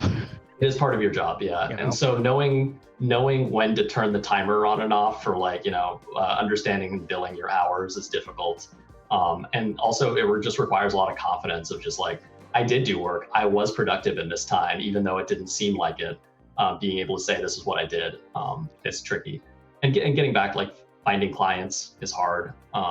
I was really lucky that he would just happen to need me when I was looking for some filler work, and he was like, "Hey, I have a short-term project for you. You want to do it?" And that was just like because we'd been networking and we're friends in the IGDA community. It was like, okay, cool. Like I had that on hand. But if you try and make contracting, the thing that I realize now is if you try and make freelancing your sort of primary job, it can be really detrimental if you just have a dry month or whatever, where you just can't find any clients who need your services. You have to save. You need to have your little nesting basket. Yeah, because you still got to pay rent. You still got to pay for your health insurance, all that stuff. Taxes when you're a freelancer is totally whack. It's like a whole nother thing because you're not getting tax forms. You have to make the forms yourself. Yeah, that does not sound fun. Moving on to our next question here is, what advice would you give to others who are looking at contract work versus full-time? Like, do you have a recommendation? Would you like? I didn't like contract work at all. So I would recommend full-time work. It's just really nice having all of those things taken care of for you. You can really focus on what it is that you're trying to do with your job and career. And again, especially for early in career people, like when you get super awesome at what you do, and you have 10 years of experience or 15 years of experience under your belt, and like contracting is no sweat, and you can be making a bunch more money because people are happy to pay for your expertise, like that's great, do it then. But like just early in career, just concentrate on getting really good, concentrate on getting to that point of being really awesome at what you do, and that'll serve you more in the long run. And you don't have to, like, it's not worth it to bother like just doing all of that stuff I think it depends on like who you are too, right? Like what you value, what you want. Like if you want to work from home, then that's a different than maybe freelance work is for you, and you're willing to put in the effort and time to keep clients and manage all of that. But it is a totally different work ethic and skill set. You have to be a kind of person who really enjoys doing that. Yep. And there's also a good point brought up of a lot of the money you do charge for is also, other things that you do, part of, your everyday things that just you just don't think about when you're on a salary or if you're getting paid at a full-time position. Yep. Yeah. And it's a lot of mental overhead. It's a lot of stress, especially if you're like, oh, I need to find clients and I can't. You need to be very organized and have everything on top of everything. Yeah, like me. No, I'm just kidding. I'm like an organization freak. I'm like spreadsheets. I love spreadsheets. And everyone else is like, what is wrong with you? Keep them away from me. The other thing I'll say too is that if you're thinking about going into contracting because you hear like $100 an hour, I want to make that, those dollar bills, right? I think that you actually make more money being a full-time employee at a place that offers really good benefits. Like Microsoft has like outstanding like 401k matching and all that stuff. Like work for a place that just has like really good benefits that will like kind of give you that money in different ways rather than just on your paycheck that gets taxed at income tax percentage anyway. You can be smarter if your goal is just like make that cheddar. You can do a better job than contracting unless you again are like. Unless you are the rock star guy, Yeah, if you're like Ken Lobb. Like also if you're somebody who invests a lot and like manages that investment, like you can make money. Again, that's all like a whole nother finance thing, which maybe we'll have a finance person on. If you know somebody who's in the finance or in the game industry who handles finance stuff, let me know. That'd be a fun like interview. Be a really interesting. Yeah, it'd be fun to like chat with them. I have so many questions. I'm an economics like statistics nerd, so I would love that. I'm gonna wrap up this section with a final question here, which is, while working for other companies, do you still find yourself creating your own personal projects during off-work hours?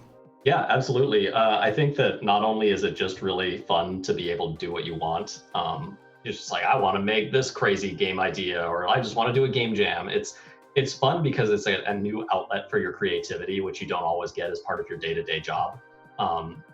So I would recommend it for that. But also, it's a really good way to just build your skills. Like right now, I'm learning about 3D character pipelines because I don't know anything about them. And so I've got a character in Blender that I'm like rigging and animating and all this stuff, and then pull it into Unity and see how all the animation systems work with that. And it's fun for me because I like doing that kind of stuff. But it's also like, cool, this is something that actually I could apply to my job. Yeah. The sort of other side of that coin is if it feels like work, stop. Because, it is fun to like do that kind of stuff in your free time, but it can be sort of a trap that you fall into where you're like, I need to keep building my skills. I need to just like constantly be improving myself. Like give yourself a break if you need a break, because I get in this situation where I'm just like, I just need to keep learning stuff. I need to be as smart as I possibly can. I am the same way as you. I'm like, I want to learn all the things. Yeah. And then I stress myself out, and then I'm like, I just want to lay here and not do anything for 30 hours. Yeah, the thing that you will have a much harder time coming back from is burnout. And if you do that kind of thing and you're not having fun and you're not enjoying it, you are going to burn yourself out. Also invest, if you're going to do after hours projects and stuff, invest in like ergonomic keyboards and stuff. I'm 32 years old and my like hands are starting to like get a little tingly sometimes. Take care of your body, because sitting in a chair for 8 to 12 hours a day doesn't sound very, Get a good chair or standing desk. Standing desk. Take walks. Go for exercise. Take care of yourself, because it's hard. It's hard to do that to your body for your entire career.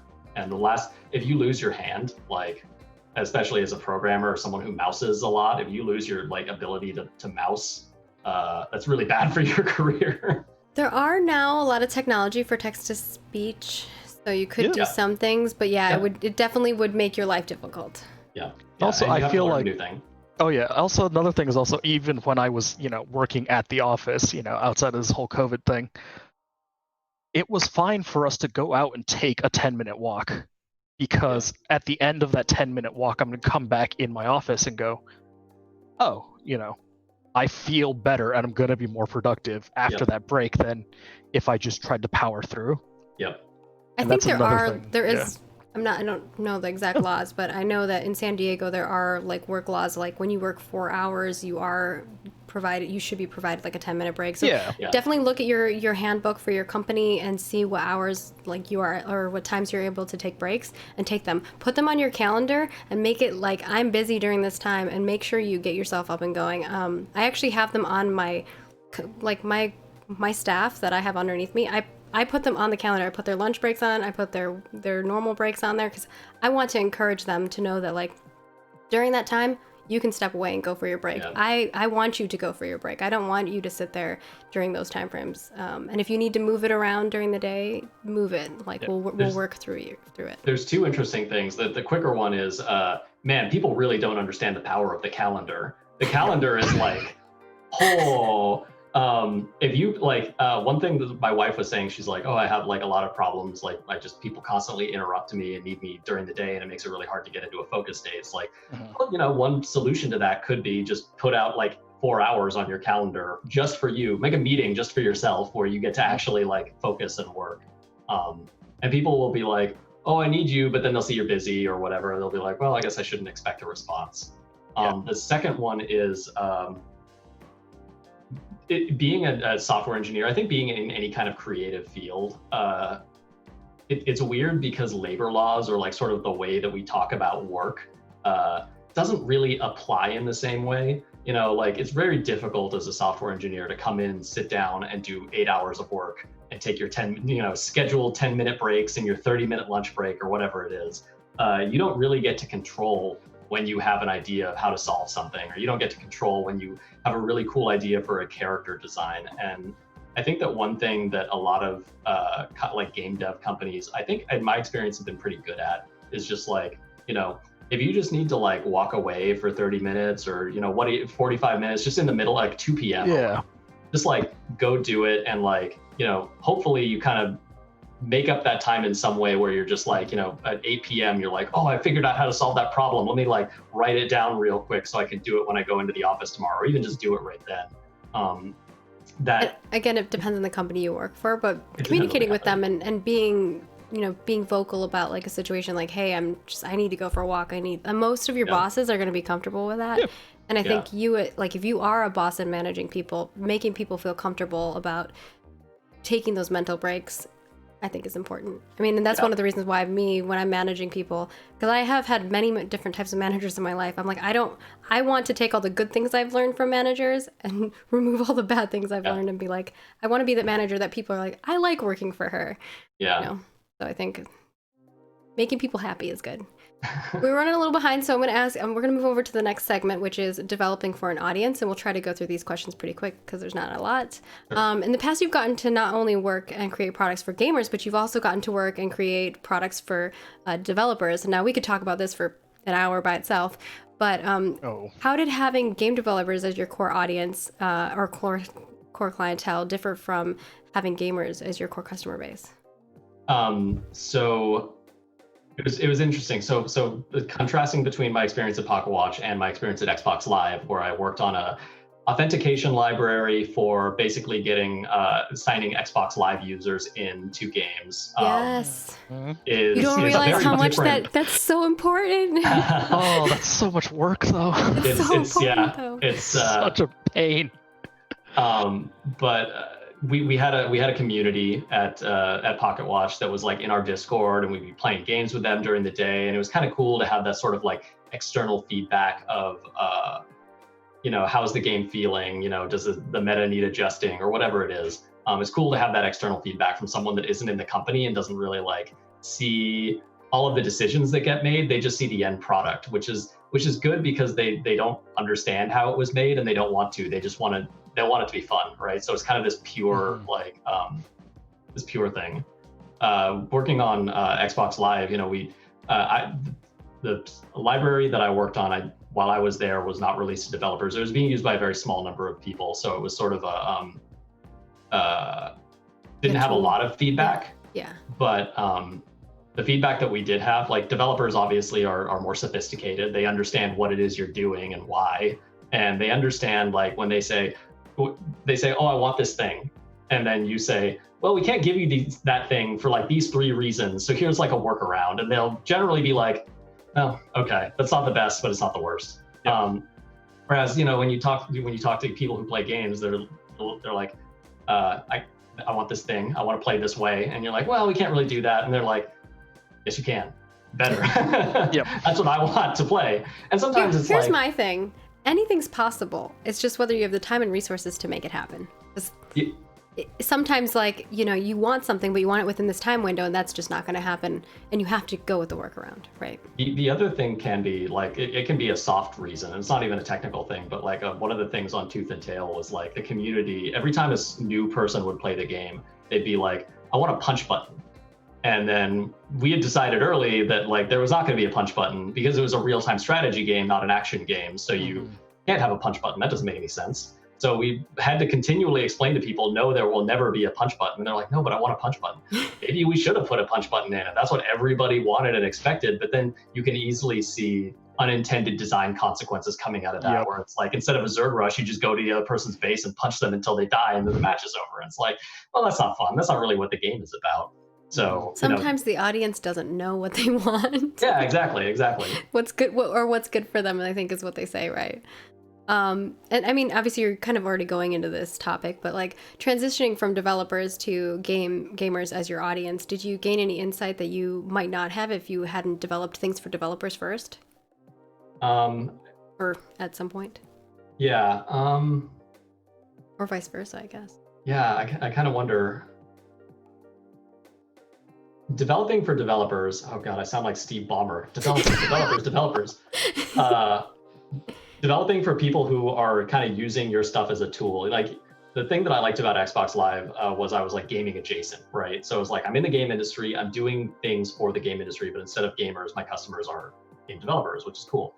And being a game developer, you can kind of understand their motivations. So one of the big things that we worked on was like giving the developer a lot of control over how threads are used and like having as light of a performance impact as we could, because the last thing they want is like to have a bunch of frame hitches because Xbox Live is trying to sign a user in and it like degrades their experience or whatever. Yeah, don't do that. Yeah, so you know, kind of going from I am a game developer to my customers are game developers, it's sort of like know your customer, right? And that was extremely helpful to be like, I understand why they need this to be as performant as possible. I understand why they might want to do this on other threads and have control over memory and allocations and all that stuff. So your perspective is more like, I know the audience when it's a game developer because I am that audience, and it makes it a little bit easier. Yep. But see, you're a gamer, aren't you too? Exactly, yeah. But the thing is, there is a wide variety of gamers. Yeah. Also, you're talking to other technical people a lot of the time. Yep. And so if you are a technical person and you're talking to another technical person, I find, you know, at least because you're on the same wavelength most of the time, and you know you have the same set of understandings, it's easier to come to, you know, an agreement. Yeah. And you know, in engineering, we say everything is a trade-off, and you know, not everybody understands that about, you know, technology in general. But when you're talking to another developer, it's like, oh yeah, I know that there's trade-offs that you're making, and maybe they would choose a different set of trade-offs if they were in your shoes, but you know, they're not. So yeah, and I think, you know, that's why when we do talks like this, it kind of gives people who maybe are not in the industry an insight into like what development's like and what goes into all of these things. And, you know, we're only talking about one element, which is like your engineering background. But, you know, there's people who are in all kinds of positions. And the people who are mostly communicating with like the gamers is usually like your community team, and then they're putting together reports that they send to the development team, which usually goes to the design team, and the design team then analyzes that feedback and then maybe implements some fixes or changes.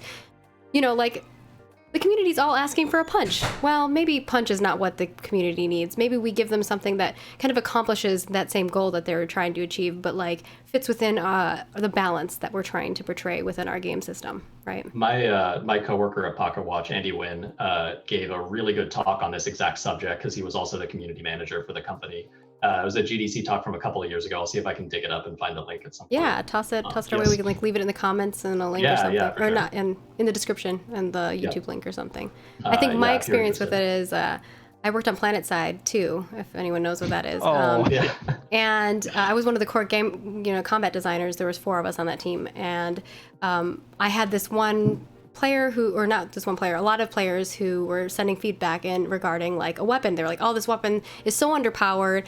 It's not good enough." And I looked at it and I was like, "It is not underpowered. It's like doing the same DPS as all the other like weapons. It just does it in a different way." And I was like, "You know what I think it is? I think it's actually the animation and the speed at which the animation is going." So I altered the animation. All I did was alter the animation. It was literally just a visual aspect. And all of a sudden people are like, "Oh, this weapon is so powerful now. It's so good. It's much more balanced." And I was like, I didn't touch the damage at all, but I don't even know. Yep, So that sounds about right. In the line on the like patch notes, it just says like, "The weapon has been, balanced." That's it, like you don't even know, but like it's just being able to analyze people's feedback and why they think something is, and like sitting there and being like, why do they think this doesn't feel as powerful as everything else when it is? That's like a whole nother skill level. For sure. Yeah. It's also hard to say, "Oh, this is why I think I'm correct. I have numbers." Yeah. I can't tell you those numbers for reasons, but I think at the end of the day, especially if you're someone who like doesn't follow industry stuff or doesn't know a lot about how the industry actually works, like the thing to keep in mind is that nobody wants to ship a bad game, right?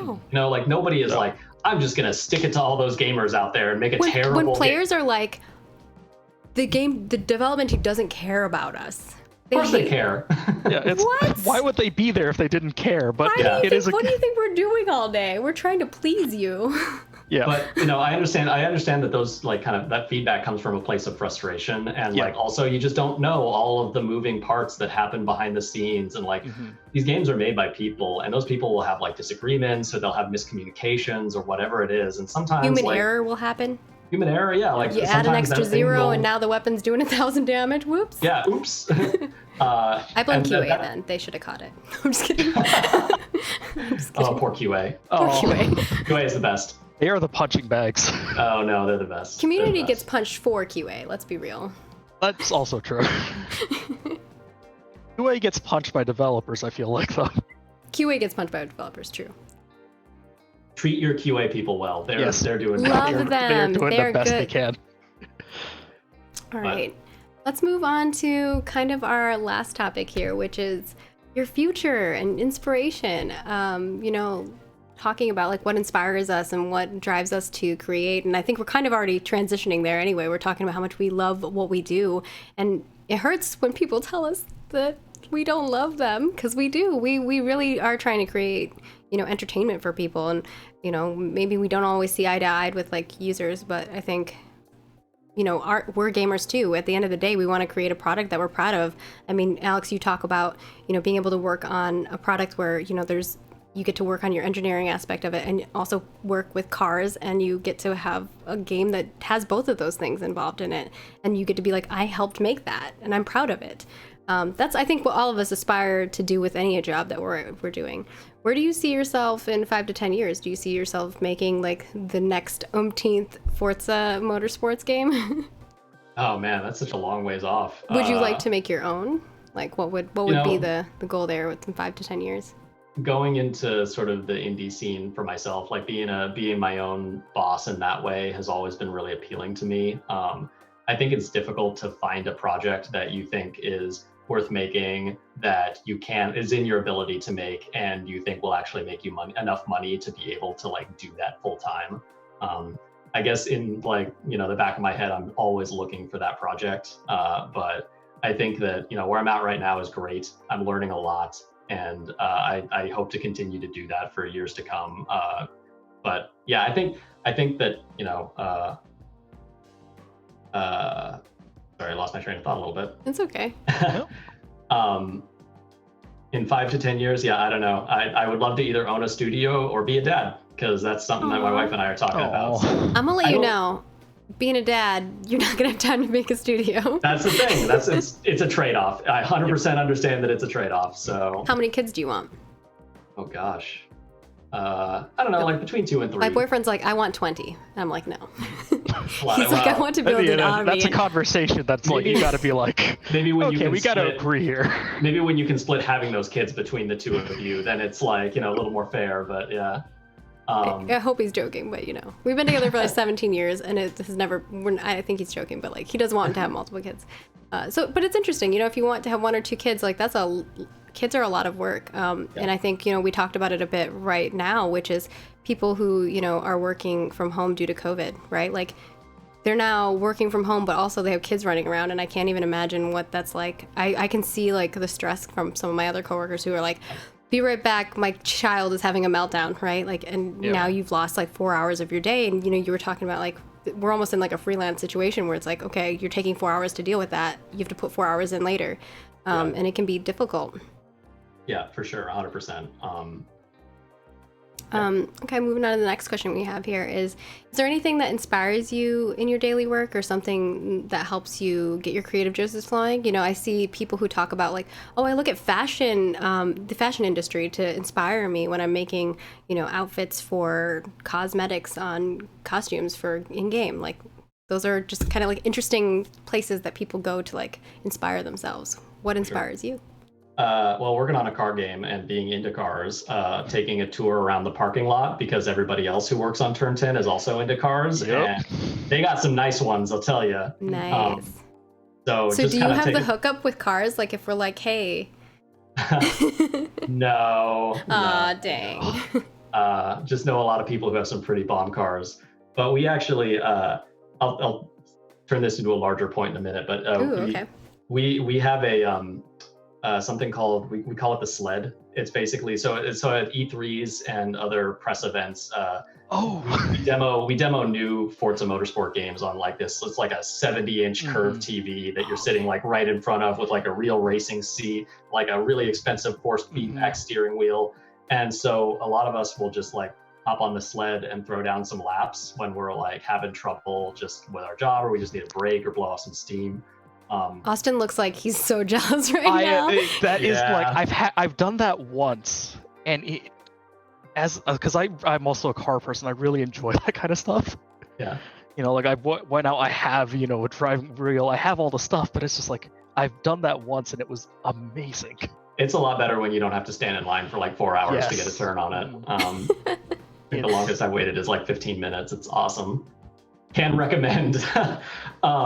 But I think that when you're a game developer, like finding like kind of those creative ways to enjoy your own game is a really good motivator to keep going, because the more you play your game, it's kind of a double-edged sword. You play it a lot and then you start to overlook the defects. But if you can try and find a new way to play it, or a way to play it that you just genuinely forget that you're working on this game, you can find a lot of inspiration and just like, hey, that's kind of broken, I should fix that. Or like, hey, I could really improve the feel of this thing, or whatever it is. Or even giving feedback to your peers, like maybe you don't work on like a specific thing, but you see something that you're like, hey, what if we improved this by doing X or Y or Z, Yeah, it's really weird to be on the rig just trying to like throw down a good lap and hear like some like high level designers behind me just going like, oh, we can really improve the visual appeal here, like, change the color contrast or whatever it is. I'm not an artist, I don't know what they're talking about. But like they're like doing work while I'm just playing the game, and that's also makes me feel like I'm doing work, which is great. Yeah, because they're analyzing your gameplay, right? Like watching you.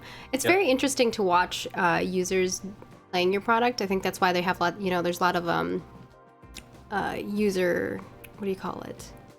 Like testing areas where like you can have people come play your product and you can watch them.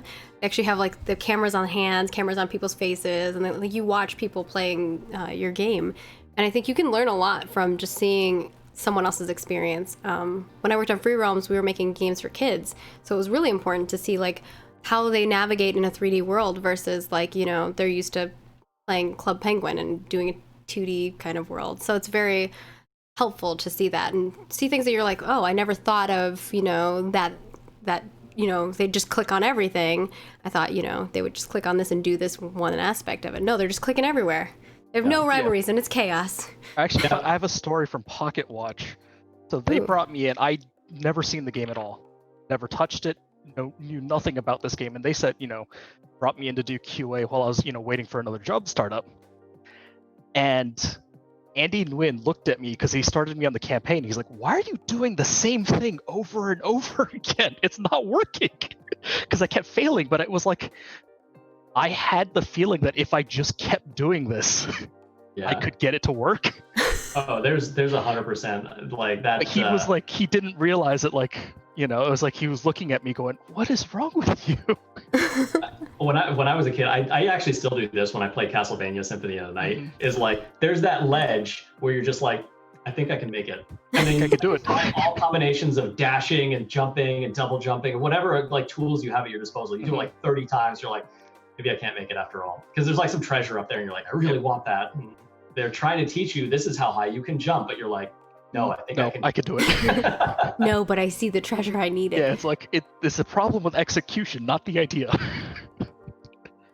And it's interesting to see what kind of things people will put up with, right? Like that you'll try that 300 times to try to get up to that platform, even though it's like 100% impossible.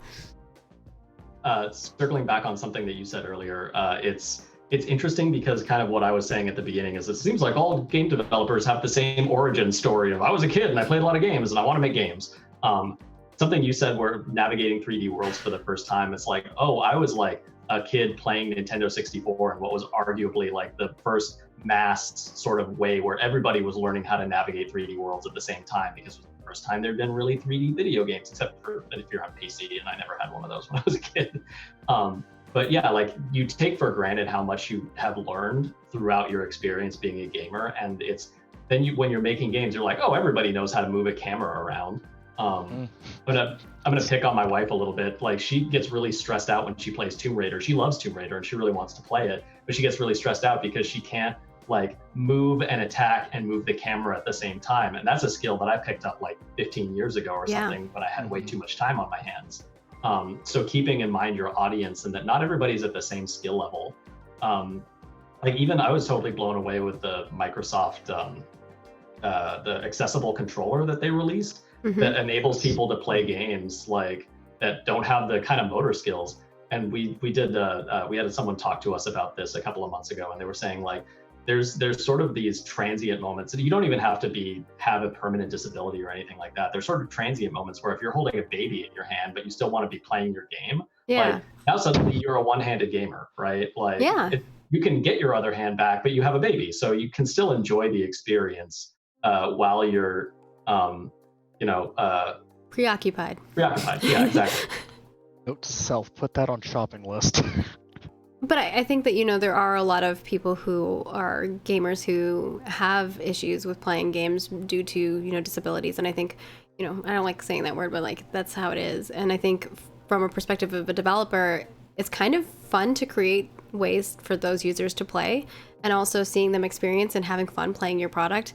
There's like a joy to that you just I can't express in like words. Yeah. But it just like, it makes you like joyfully cry. It's just something beautiful to see somebody enjoy something that you've created who maybe would never have had the opportunity if you didn't take the time to create like, a colorblind option, like as simple as that might be. Like now I know who my enemy is and I stop killing my friends. Like it's just simple things that you never think of sometimes until you're like, oh yeah, that's a problem that a user is experiencing. That's 100%. Like it's worth nailing that nail on the head again. Is just like it's our responsibility as game developers to think about those people and try and design for those people to the best of our ability, right? Like it's not, you're not going to have everybody be able to enjoy your game the same, like no matter who they are or what their ability is, but try and take into account the people who don't have those same motor skills or whatever. Even people who just like, I need like a lock on so I don't have to move the camera while I'm also attacking. I just need to be able to lock onto my enemy. Do that, and like it empowers more people to enjoy your game. Like you're just giving them like, here, you can play my game too. And it opens up your user base to a wider range of people. If you want to think about it from a marketing sales perspective, you want to try to sell it. I mean, that's the way to think about it. Not that like people should be, commodities in that way, but I think, some people think about it like that. Yeah, and those people are going to be eternally grateful to you. I mean, like I think Gears 5 got like the first perfect score. There's like a website that tracks like how accessible to different people with different abilities different games are, and they give like a review. So it's kind of like a game review, but it's like, if you have this ability, can you play this game? And I think Gears got like a perfect score because that team just went above and beyond to design for all of these different circumstances and give all of these different accessibility options, which, I mean, good for them, because like people really enjoy that kind of thing. I aspire to be a developer who can create things like that, or, you know, empower my coworkers to be able to create like that, because, you know, I have people in my family who have cerebral palsy and things of that sort. So I understand the need for those users to be able to play a product that you create and enjoy it to the same ability as everybody else. And I think on that note, I'm going to ask this other question, which is there a dream project you'd like to work on that you haven't yet? Yes. I would not be a great game developer if I said no. I think that everybody has that project, right? It's just like the game I really want to play, or the game that I think people would just love. Yeah, I wanted to work on a farming simulator for a really long time. I grew up playing a lot of Harvest Moon. Harvest Moon's so good. Harvest Stardew Moon, Valley. yep. Yep. Yeah, when Now Stardew Animal Valley was, Crossing, it's not the same, but it's like, it's fulfilling that vibe that I need in my life. for sure. Yeah, when Stardew Valley came out, I was like, okay, I'm gonna like go make my dream game. I'm gonna be an indie and make a great farming sim. And then Stardew Valley comes out like a year later, and I was like, Stardew Valley is so good for such like so a good. small It's so team. good. I'm like, Amazing. I would never have Amazing. been able to make a game as good as Stardew Valley, just to be clear. But it has you a know, story. It has all the system elements of creating like a farm. You have adventure. It's just got everything. It's so good. Like The if you've amount never of played passion Stardew that Valley, you could feel coming out of that. It's great. But yeah, I they still kick around in the back of my head. Maybe now is not the time for a new great farming sim, but like one day. ooh, I'm curious to see what you would bring to the table that's different, because there are so That's the hard part. yeah, because there's so many that are kind of fulfill like the same thing. Like I feel like Harvest Moon and Stardew Valley kind of have like a lot of similarities. Obviously there are differences, but yeah, I'm always curious. I mean, a big thing was like the spacing, right, between like Harvest Moon. I mean, no offense to the Harvest Moon developers, older but like they haven't product. made like a great Harvest Moon game in like decades, or like a decade or something. And then Stardew Valley comes out and it's like, this is a great Harvest Moon style game, and everybody who was a fan of those games was like, great. And then they found a way to appeal to a much bigger audience than I think Harvest Moon ever could have. So Well, and I them. think, you know, when you look at games like cube world games, when you think of like Minecraft and things of that sort, those type of games opened up that type of like adventure, harvest, create, build, plant type of games to a much wider audience than I think there even was before, if that makes sense. And I think like that also helps products that are newer, like Stardew Valley. Yeah. It's not new now that we think about it. No, but also For some of us, we've been in the industry for a really long time, so it's new to us. And also, I feel like one of those things too is, at least for in terms of Minecraft and the success of some of the newer indie games coming out, it gave an idea that like you don't need nice graphics to be successful. Not that it doesn't have. Stardew Valley is incredibly pretty. But you don't need to be, you know, this like insanely AAA quality studio realistic kind of thing. You don't need that to be successful. You can go more That was, pixelated, right? Like Yeah. figuring out your art style, the style of art that you want to go with, you know, it doesn't have to be crazy complicated. Yep, for sure. And, you know, you can get away with a lot of other things. You look at games that are, I mean, you know, I brought up Broken Age before, just because I think like that's such a beautiful, simple, like click adventure game, and the art is, you know, it's not anything crazy complicated. But I think like you can make a game that's like that, and people will have fun and enjoy it, and as long as it's fun, you know. Yeah, it's interesting the sort of trade-off between how much you kind of give the player to do and like I guess I've been playing a lot of Animal Crossing, and I haven't played Animal Crossing since like the GameCube. And I remember at the GameCube version, I was like, what do I do in this game? Like there's just they don't really give you enough to, at least back then, or maybe not GameCube, whatever. It didn't feel like they gave you enough stuff to do. And the game is definitely designed to be played a little bit every day, but like I didn't have the patience for that. So it was like not my kind of game. But the new one is like, they give you like crafting, they give you a lot more to like But it's still meant to be like you log in, you do your thing, and then you log out. Like it's meant to be like a daily, like you log in and play, and then you log out. Sure. But they made that sort of like, I do want to come back tomorrow now, as opposed to back in the GameCube days. I was like, I picked all the weeds. I don't know what to do next. So, yeah, I don't share that feeling. Like I was addicted. And then whenever it came out in a new Nintendo DS, or on the Nintendo DS, not the new one, I played it on the Nintendo DS like crazy too, but I actually had never played the previous one until I worked on Free Realms, because then I started doing a lot of studying, like case studying with different products. So I was playing a lot of Club Penguin. I was playing. That's how I was introduced to Animal Crossing, actually, was because I was like, I'm trying to as a game designer, I think a lot of the times you are like using other products to kind of help you, inspire you, especially when it's something that, like, for me, I don't have children, so I didn't have the same experience of like watching my kids play things and what they're interested in. So I have to like play it myself and be like, what is it about this experience that people love and enjoy, and how can I re-encapsulate that and bring that nostalgia to a product that I'm creating, right? Yeah, I think that you touch on a really important skill for all game developers, is just like being able to play other games. Say you're making an action RPG, play like 5 action RPGs, and don't play them to like have fun with them. I mean, have fun with them, that's part of the job. But like be able to like articulate what is good and what is not good. Like have opinions about like, I think this game is fun because at some point in time, that was a decision that someone made. They're like, this game is going to be fun because this. And sometimes they're wrong, and sometimes they're super duper right. And you can learn. Like, yeah. You can learn from other people's mistakes. 100%, yeah. Or you can make the same mistakes they made. Try not to do that. Yeah. Again, and also, another thing is I feel like a term in music, is, good artists copy, great artists steal. If there's a mechanic in a game that you think is amazing and brilliant, you can, take that and improve on it and put your own spin on it. Yeah. And you should know why you think, that particular mechanic is amazing, Sometimes it's easy to think that something is totally new because you don't know where the roots of that thing are. Yeah. One example that immediately jumps to mind is like Undertale. You can look at Undertale and be like, this is a completely new thing. Good, but it's not. Yeah. But it's like, okay, well, if you played Earthbound, you start to see a lot of similarities, and there's nothing wrong with that, because that person, Toby, I think his name is, like, just remixed it, right? Remix is art is kind of an idea that I think about a lot, because it's like, yeah, I'm taking elements of this thing, I'm taking elements of this other thing, and kind of putting them together in a way that only can come out of my brain, and that's sort of the creative process. Nothing gets born in a vacuum. Yeah, and it's not, again, and also it's not stealing, but it is, that's how I feel like you create things.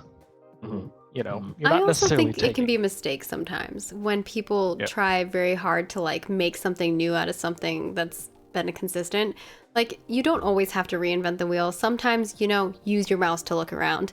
Like, you don't need to make things complicated. Yeah. Like, it's already complicated enough. And I think when you were talking about users and like how their experiences are different, I love watching YouTube videos of like, I taught my girlfriend or I taught my boyfriend how to play this, or I watched my friend who's never played games, or my grandma play this game, and watching their experience and how, like, for instance, I watched one person never ever use their mouse.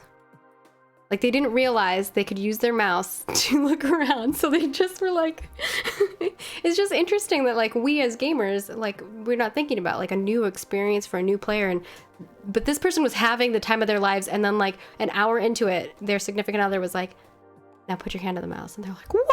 They just, like, lost their mind in the video, and I was like, it was such a, like, beautiful, genuine moment that I was like, oh, you precious soul, you didn't know you could use your mouse to look around. That's awesome. Because they were like, you look like you're frustrated. What are you frustrated? They're like, well, I'm having a really hard time looking behind me, and I keep getting hit from behind. And he's like, put your hand on it. It was the greatest thing. So I just love, the little things. Sometimes they make a big difference. And then I guess our last question here for you, unless Austin, you see any in chat that are good, is if you could give the audience one piece of advice, what would it be? Oh man. So much advice. I guess if you are, man, I really should have prepared for this question a little better. I did provide them all in advance. You did, yes, you did. That was my bad. I think that my piece of advice is don't beat yourself up over bad decisions that you make. I think everybody makes bad decisions, and they can loom over, depending on how bad the decision is, like, it can loom over you for a really, really long time. And I'm speaking strictly about like your career here. If you decide to like get drunk and get in your car, that's a bad decision that you should beat yourself up over. Yeah. But if you make a mistake in your career, if you don't do things optimally, especially when you're a gamer or especially a puzzle gamer or a engineer, you often think about doing things optimally. I think that's just an exercise in torturing yourself that you don't need to do. Just everybody's walking a different journey. Everybody's got a different path that they're taking. And like maybe yours isn't as straight to your goal as somebody else's, but try and enjoy the ride, I guess. Try and get something out of it that maybe your experience that you are beating yourself up over is actually something that you can reflect on and look at in a different light and be like, actually, I'm glad I had that experience because I learned this. As long as you learn something, there is no failing. There's just trying and learning, right? I like that. Right. Any other questions you have, Austin, that you want to no plug out here? All right. I think we're going to wrap it up for the evening. So thank you so much, Alex, for joining us. Thank you so much for having me. This was a blast. I love talking. I could talk about like games and game development for like the rest of my life if someone just like kept me on loop. But thank you so much for joining us. We really appreciate you joining us. And if you know of anybody else, send them our way. And of course, Austin, thank you for co-hosting with me and putting this together as far as like bringing Alex on. That was really awesome. Reminder that I'm going to put this up on the screen again. We have our IGDA San Diego board elections coming up. So if you know someone who is interested in serving on the board or you'd like to nominate someone, definitely do that before May 31st, 11:59 p.m. The link is on there, as well as if you have any questions, you can email us at contact@igdasandiego.org. And yeah, you can join us. Austin and I both work on the board, and we're doing all kinds of different things over there. We have amazing people who do a lot of work. And Alex, I don't put in as much work previously on there as well. So what was that? Alex, previously on there as well. I was on the you're alumni, right? Yeah. Yeah. So, I think from our perspective, we're trying to cultivate, a group of people who, are game developers or have been game developers, or you're aspiring to be a game designer or a game developer. And, you want to help the San Diego area so that we can all connect and network and have a place where we can talk and learn from each other and help other people join the community and join the industry. Because, gaming has become quite a big entertainment aspect in people's lives, and what better way than to be part of creating that entertainment. So we'll go around and let people say where you can find them at and what projects they're working on, and then we'll wrap it up for the evening. And we'll start with our guest, Alex. Yeah, so I'm Alex Ferbrache. You can find me on Twitter at Alex Ferbrache. It's hard to spell, but it's in the title of this thing. So it's down below him. And I work at Microsoft Studios on Forza Motorsport. Austin? I don't really have a ton of social media, but if you need to contact me, I'm always available through our IGDA email. Do you want to share that with people? I think it's Austin at igdasandiego.org. There you go. He doesn't even know if he's certain that that's it. You said, I think. I'm fairly certain. I'm pretty sure it is that too. Yep. And of course, I'm Margaret Crone. You can find me at Margaret Crone in all of the places. I do a lot of stuff on the internet, and I also make video games for a living. I currently work at Intrepid Studios. We're making Ashes of Creation, but I do a lot of stuff if you want to check that out, like tabletop RPG gaming and things of that sort. So we're going to wrap it up for the evening. If you enjoyed this and you'd like to see more, please definitely follow us here on Twitch. We would love to make more content. We'll also put this up on our YouTube channel, and we share things over on our Twitter, on our Facebook, and on our Instagram. All IGDA San Diego, super easy to find us. You can also check out all of our events and things on our website, igdasandiego.org, where we kind of put together a lot of stuff. We have a game jam that's probably going to come up soon, so definitely if you're interested in creating games and you want to have some semblance of a group of people to work with and learn from, this is a perfect opportunity to do that. And we will see you next time for another Fireside Chat. Toodles. Hi, everyone. Bye.